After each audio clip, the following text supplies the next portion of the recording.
We're back at Up North at 4. We are here with Bob Barnum, who's the club president, and Kirby Giampa, who is the vice president. Thank you guys for coming on and joining us here today. Thanks for having us. Yes.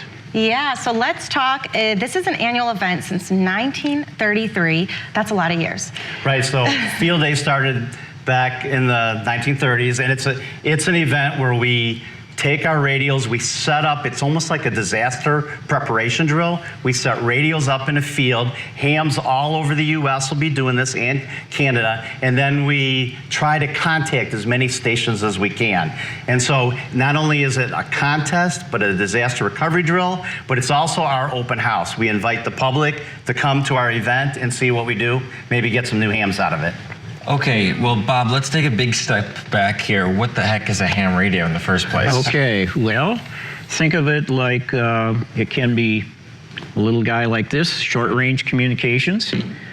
This is what we call a Go Box. It's got a little radio in here, about 100 watts. Okay. And with an antenna, we can communicate all over the U.S. and sometimes into Europe or even Australia. So, you know, it has a wide range of frequencies that we can use depending on what conditions are given to us. We kind of bounce things off the ionosphere, and depending on the time of day, it makes a difference in the distance that we use and the frequency. So it's a wave communication that dates back more than a century. That's correct. That is pretty interesting. So do you only do this at the event, or do you do it nonstop throughout the year?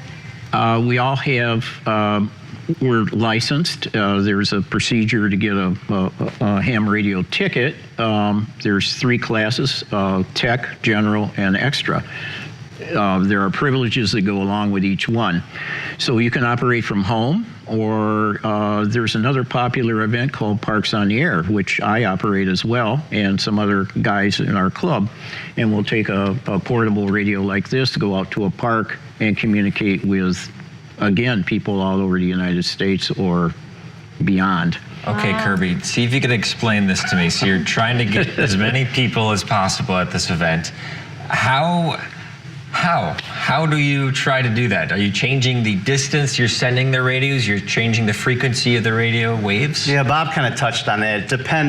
Our signals bounce off the sky and come back, and sometimes they bounce short, sometimes they bounce long. So there's a bunch of ham radio clubs like ours that'll be setting up in fields, and we get points for every station we talk to. Got it.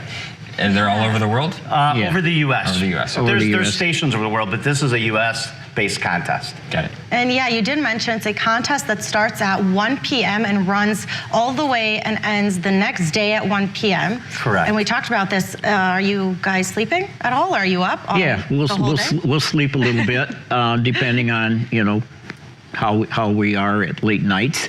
But for the public, we'll be operating in Sugar Camp.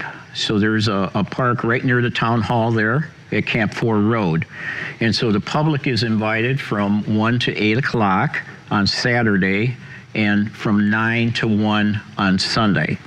So that's the setup, and we're open to have, you know, anyone of the public come and see what we're doing.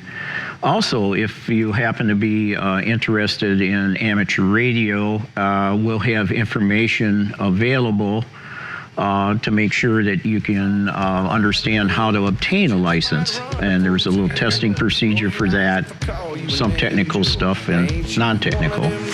Thanks, guys. Okay. Well, thank you. Thank you so much for coming. Looks like a really fun 2-day field event. Hope to see you there. This weekend. All right, coming up, we'll be talking about Rock-Onsen, the Summerfest happening this weekend as well after this break.